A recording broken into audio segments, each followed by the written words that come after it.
नमस्कार। इस वीडियो में डिस्कस करेंगे डिमांड एस्टिमेशन और डिमांड फोरकास्टिंग के बारे में। डिमांड एस्टिमेशन मांग का आकलन करना, डिमांड फोरकास्टिंग मांग का पूर्व अनुमान लगाना। इसको विस्तार में समझेंगे।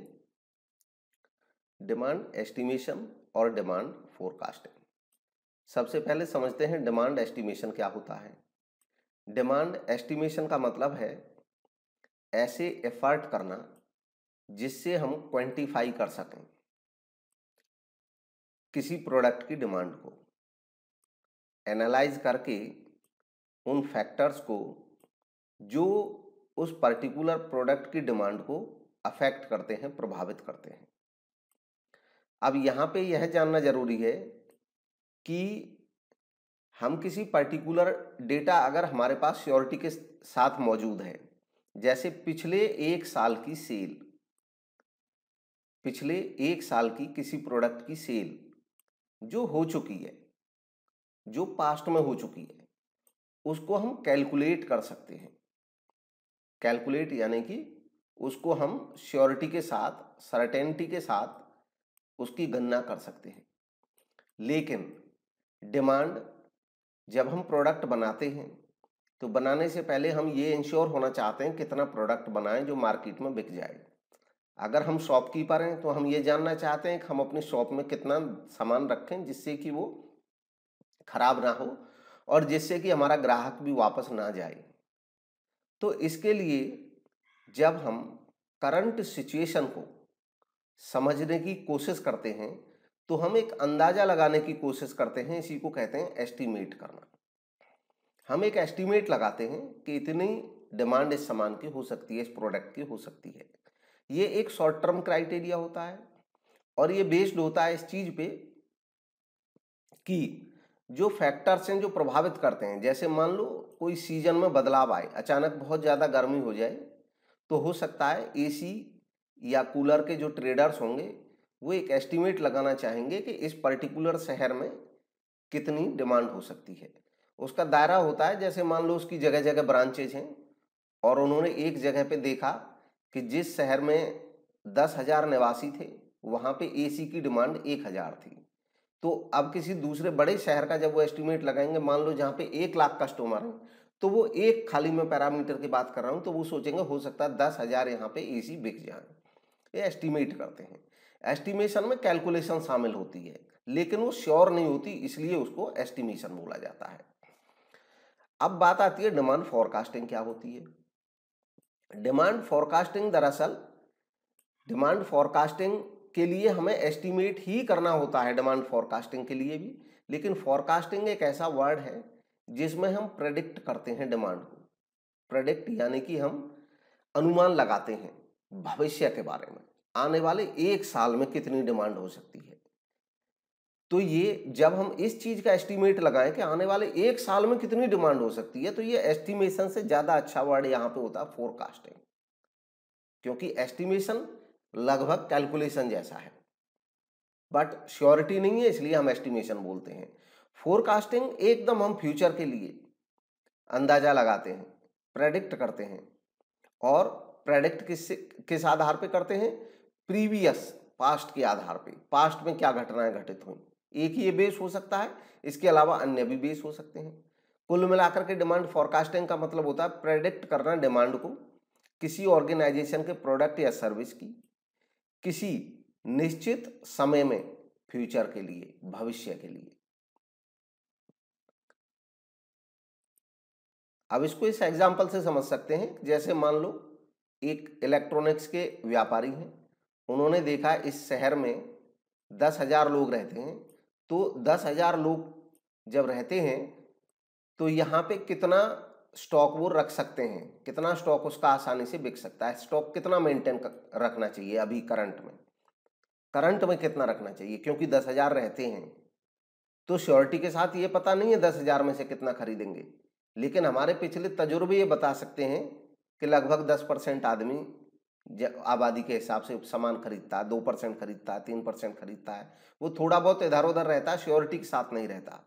क्योंकि श्योरिटी के साथ नहीं रहता इसलिए हम कहते हैं डिमांड एस्टिमेट करना। तो हम एस्टिमेट करेंगे कितना सामान यहाँ पे हमें रखना चाहिए। लेकिन हम आने वाले 2 साल के लिए सोच रहे हैं, आने वाले 10 साल के लिए सोच रहे हैं, हम ये सोच रहे हैं कि इस शहर में हम बिजनेस करें या नहीं करें, तो हमें फोरकास्टिंग की ज़्यादा ज़रूरत है। हम सामान बनाएं कि नहीं बनाएं, प्रोड्यूस करें या नहीं बनाएं, आने वाले 5 साल में कितना सामान यहाँ पे ज़रूरत पड़ेगी, तो ये डिमांड फोरकास्टिंग करना होगा। इंफॉर्मेशन फ्यूचर के बारे में एसेंशियल होती है प्लान करने के लिए। जब हम बिजनेस करते हैं तो हम प्लान करते हैं फ्यूचर के लिए। फ्यूचर के लिए प्लान करते हैं तो हमें ये जानने की ज़रूरत होती है कि प्रोडक्शन कितना करेंगे, शेड्यूल कैसे करेंगे, परचेज रॉ मटेरियल कितना खरीदेंगे, कितना फाइनेंस लगाएं, एडवर्टाइजमेंट पे कितना खर्चा करें। इन सबको प्लान करने के लिए हमें फ्यूचर की डिमांड जानना जरूरी है, इसलिए डिमांड फोरकास्टिंग जरूरी है। ये और ज़्यादा इंपॉर्टेंट हो जाता है, महत्वपूर्ण हो जाता है जब लार्ज स्केल पे प्रोडक्शन करना हो, क्योंकि लार्ज स्केल पे जब प्रोडक्शन करते हैं तो एक तो हमारे रिसोर्सेज ज़्यादा लग जाते हैं, दूसरा उसका जेस्टेशन पीरियड लंबा होता है।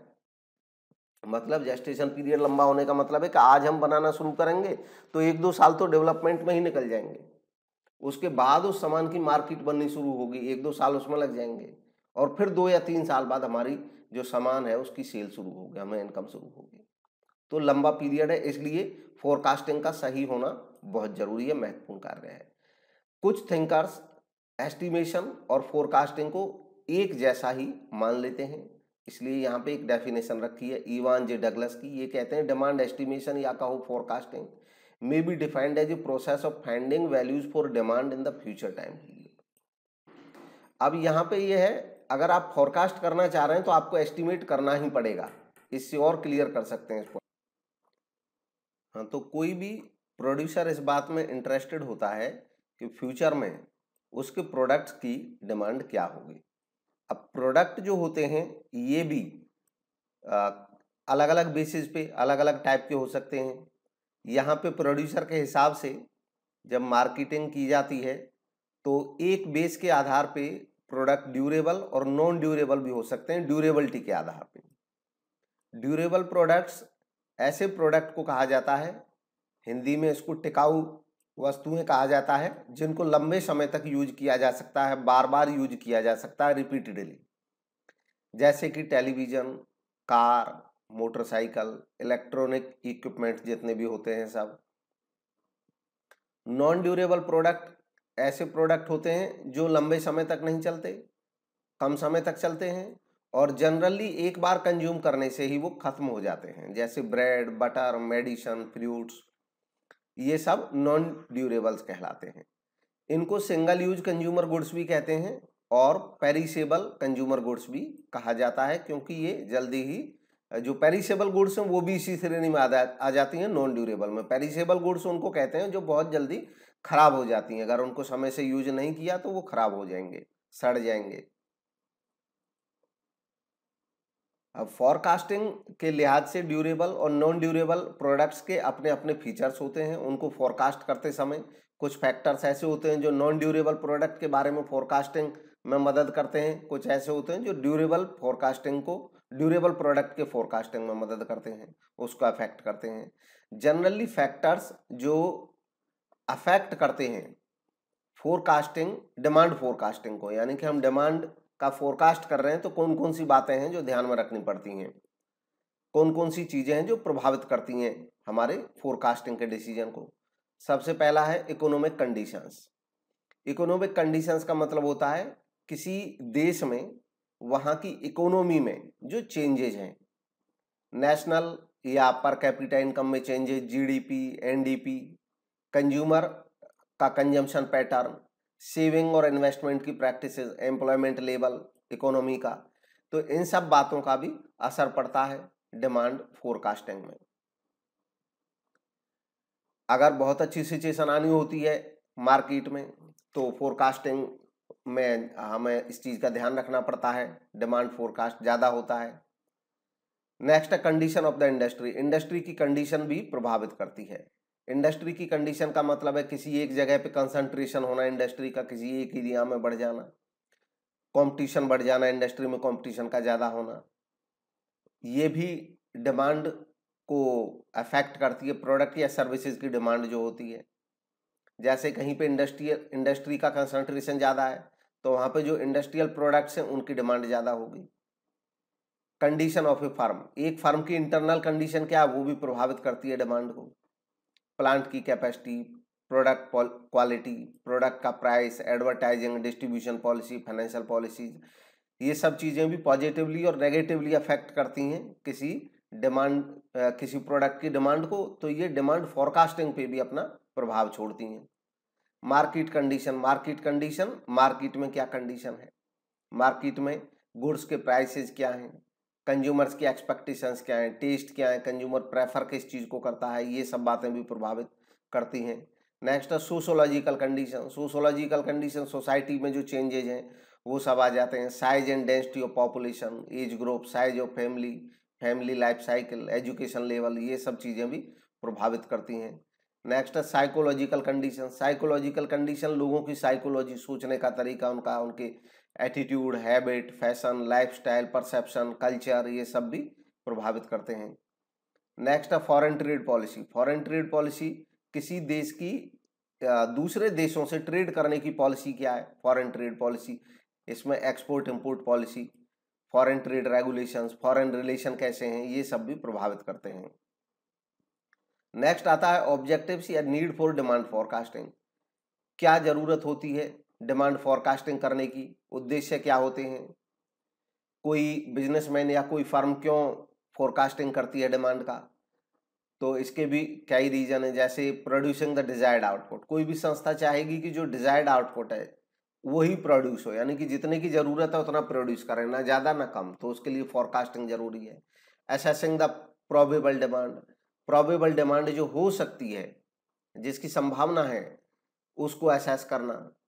फोरकास्टिंग सेल्स फिगर को फोरकास्ट करना, हम कितना बेच सकते हैं इसका अनुमान लगाने के लिए डिमांड फोरकास्टिंग की जरूरत है। बेटर कंट्रोल के लिए, हम बेटर कंट्रोल तभी कर सकते हैं जब हम पहले से प्लान करेंगे, और पहले से प्लान तभी कर सकते हैं जब हमारे पास फोरकास्ट मौजूद होंगे फ्यूचर के बारे में। कंट्रोलिंग इन्वेंट्री को कंट्रोल करना, तो इन्वेंट्री जब बेटर फोरकास्टिंग होगी तो हम इन्वेंट्री को कंट्रोल कर पाएंगे। इन्वेंट्री कंट्रोल करने का मतलब है कि ना तो जरूरत से ज्यादा सामान हमारी इन्वेंट्री में रहे और ना जरूरत से कम। Assessing man power requirement, demand forecasting जब हम करेंगे तो हमें पता चलेगा कितना प्रोड्यूस हमें करना है, उसके हिसाब से हम मैन पावर रिक्वायरमेंट भी असेस कर सकते हैं, कितने लोगों की जरूरत होगी काम पे रखने की। इंश्योरिंग स्टेबिलिटी को इंश्योर करने के लिए भी फोरकास्टिंग की जरूरत है। अगर हम फोरकास्टिंग नहीं करेंगे तो ऐसी सिचुएशन आ सकती है जिसके बारे में हमने सोचा नहीं था, और फोरकास्ट करके रखेंगे तो फोरकास्ट अगर हमारे सही रहे तो स्टेबिलिटी बनी रहेगी हमारे डिसीजंस में भी। Planning import and export policies को बेटर प्लान किया जा सकता है प्रॉपर फोरकास्टिंग के साथ। नेक्स्ट है स्टेप्स इन डिमांड फोरकास्टिंग। अब डिमांड फोरकास्टिंग जो होती है तो उसके कौन कौन से चरण हैं, कौन कौन से स्टेप्स होते हैं। सबसे पहला स्पेसिफाइंग द ऑब्जेक्टिव, अपना ऑब्जेक्टिव तय किया जाता है कि हमारा ऑब्जेक्टिव क्या है, हम ये जो डिमांड फोरकास्टिंग कर रहे हैं वो किस लिए कर रहे हैं, हम सामान बनाने के लिए कर रहे हैं या सेल करने के लिए कर रहे हैं। डिटरमाइनिंग द टाइम पर्सपेक्टिव, हम लॉन्ग टर्म के लिए फोरकास्टिंग करना चाह रहे हैं या शॉर्ट टर्म के लिए कर रहे हैं।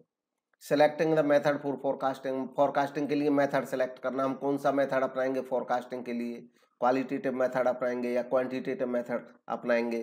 कलेक्टिंग एंड एडजस्टिंग डेटा को कलेक्ट करना होता है। देखिए फोरकास्ट हम तभी कर सकते हैं जब हमको पास्ट की नॉलेज हो, पास्ट की हमारी जो नॉलेज होती है वो हमें फ्यूचर की समझ देती है, और जो फ्यूचर की समझ होती है उसके आधार पे हम फोरकास्ट करते हैं। तो पास्ट के नॉलेज हमें कहाँ से आएगी, जब हम पुराने डेटा को कलेक्ट करेंगे, क्या हुआ था ऑलरेडी, पहले कितनी सेल थी, पहले प्रोडक्शन कितना था, कितने कस्टमर थे, और डेटा को एडजस्ट करना रिक्वायरमेंट के मुताबिक कि फ्यूचर में जो चेंजेज हो सकते हैं उनके हिसाब से फिर उसको एडजस्ट भी किया जाता है। इंटरप्रेटिंग द आउटकम्स, अब उसके बाद जो आउटकम आते हैं, जो परिणाम आते हैं, उनको इंटरप्रेट करना।